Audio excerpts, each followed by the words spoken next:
Officer Grady's furious voice echoed through the courthouse corridor as he dragged Lena Harrow toward a small hearing room. Interfering with a police investigation, he snarled, rattling off one trumped-up charge after another. A cluster of onlookers stared in disbelief, some whispering that the officer had finally gone too far. Lena, her thin wrists uncomfortably pinned, locked eyes with the crowd. Despite her predicament, there was an unshakable resolve in her gaze, a silent promise that she would not be broken by yet another display of unwarranted power. The tension crackled like a live wire, as though the walls themselves sensed that an explosive truth was about to be laid bare. No one, not even Officer Grady, realized just how epic this showdown would become. Earlier that day, Lena Harrow had been making her way toward the courthouse on a blistering summer afternoon, the sun beating down relentlessly. She walked with the careful determination of someone accustomed to the weight of years and responsibilities. Her cane clicked softly against the pavement as she approached. Her steps were steady despite the heat. She had just finished delivering a casserole to an ailing neighbor, and was carrying an empty dish in her weathered hands when she heard a distressed voice near the parking lot behind a small hardware store. An elderly man stood there, his expression panicked as he patted his pockets and looked under nearby cars. "I can't find it," he muttered, his voice trembling with frustration. He glanced around, helpless and flustered. Lena stepped closer, her instincts kicking in. "What have you lost, sir?" she asked gently. "My wallet," he replied, shaking his head. "I had it just a moment ago, but now it's gone." Lena took one look at his trembling hands and decided she had to help. She leaned down, scanning the ground carefully. After a moment, she spotted a scuffed leather wallet peeking out from under a discarded soda cup. She picked it up and handed it to the man, whose relief was immediate. "Thank you," he said, his voice thick with gratitude. "You're a blessing." Lena smiled softly. "Anyone would have done the same," she replied, though she knew deep down that wasn't entirely true. Her late husband, Samuel, had always told her that small acts of kindness were the glue holding society together. It was a philosophy she'd carried with her for decades. With that small deed behind her, Lena resumed her walk to the courthouse. The building loomed ahead, its towering columns and wide stone steps stark against the cloudless sky. It was supposed to symbolize justice, yet Lena couldn't shake an uneasy feeling. The older she got, the more she realized that justice often felt like an uphill climb, especially for people like her. At 72, Lena had lived through more than her fair share of hardships, and those experiences had forged her quiet strength. As she climbed the courthouse steps, Lena noticed a commotion near the entrance. A tall, broad-shouldered police officer with a square jaw and a nameplate that read Grady was looming over a teenage girl. The girl, no older than 16, clutched her school backpack tightly and avoided Grady's accusing glare. "Loitering," Grady barked. "This is public property, not your playground." The girl stammered a weak reply, her voice barely audible. Lena's steps faltered. She recognized the fear in the teenager's posture, the way her shoulders hunched as though bracing for an inevitable blow. Something about the scene churned in Lena's stomach. She adjusted her grip on her cane and stepped forward. "Is there a problem here, officer?" Grady turned sharply, his eyes narrowing at the interruption. "Stay out of it, ma'am," he snapped. "This doesn't concern you."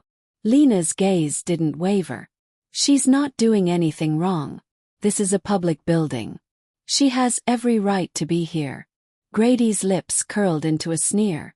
"You people," he muttered, "always sticking your nose where it doesn't belong." Lena felt a slow burn in her chest. She'd heard those words before, spoken with the same disdain. Still she kept her composure.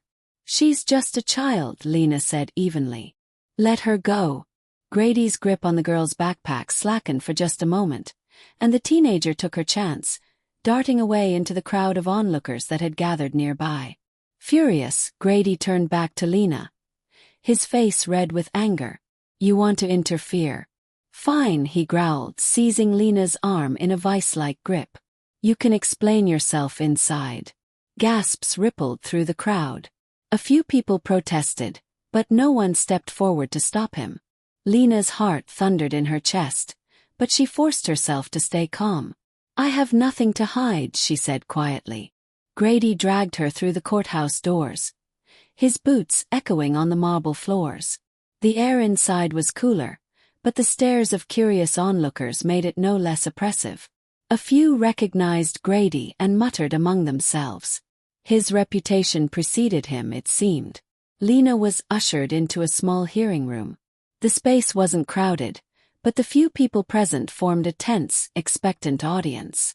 Grady wasted no time listing his accusations: obstruction, disturbing the peace, even an absurd claim of resisting arrest. Each charge was more preposterous than the last, but Lena remained composed, her expression unreadable. The court clerk, a woman with sharp eyes and a no-nonsense demeanor, glanced at Lena sympathetically as she recorded the officer's tirade. Meanwhile, Grady puffed himself up, clearly relishing his performance. His words dripped with condescension, and Lena could see the satisfaction he took in asserting his authority. Judge Abney entered the room, his robe swishing softly as he took his seat at the bench. An older man with a sharp mind and a discerning gaze. He peered down at Grady and Lena with a faint frown. "Officer Grady," the judge began, his tone measured. "Please explain how Mrs. Harrow posed a threat."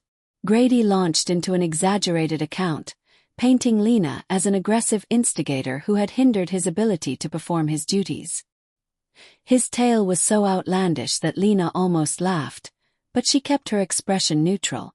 Instead, she let her eyes wander to the faces of the spectators. Some were outraged, others were skeptical but silent. Then, unexpectedly, the heavy doors at the back of the courtroom swung open. A court officer stepped inside, carrying a slim folder and looking flustered. He approached the bench and whispered something to Judge Abney. The judge's frown deepened, and he tapped his gavel lightly.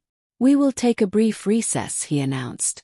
"The court will reconvene in 15 minutes.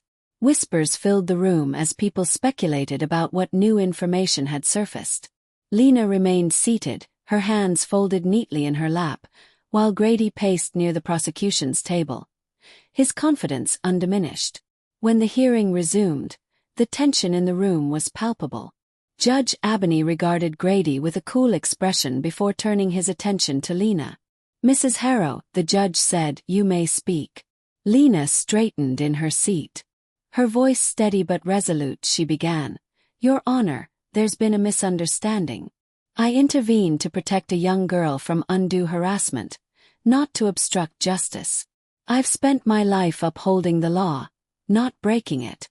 As she spoke, Lena reached into her bag and retrieved a small leather case.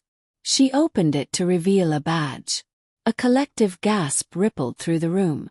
"I am a retired federal investigator," she said, her voice firm. "My career was dedicated to protecting the rights of vulnerable people and ensuring that justice was served.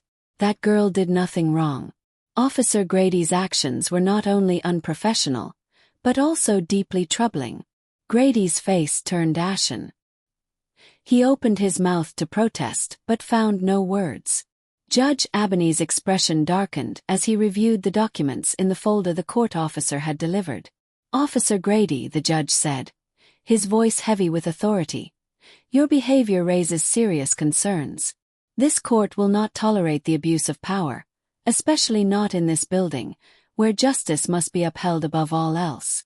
I am ordering an immediate review of your conduct. Mrs. Harrow, all charges against you are dismissed with the court's apologies." The room erupted into quiet applause. Grady's shoulders slumped, his bravado evaporating as the gravity of the situation sank in. He was escorted from the room by a bailiff, his defeat unmistakable. Outside the courthouse, Lena descended the stone steps with quiet dignity. A few people approached her, offering words of gratitude and admiration. The teenage girl she defended stood at a distance, her eyes wide with awe. Lena gave her a small nod, a silent reassurance that kindness and courage still mattered. The sun was just as hot as it had been earlier, but the air felt lighter now, as though the oppressive weight of injustice had been lifted, even if only for a moment. Lena tightened her grip on her cane and continued down the sidewalk, her resolve burning brighter than ever. This battle was won, but there were always more ahead, and she was ready for them.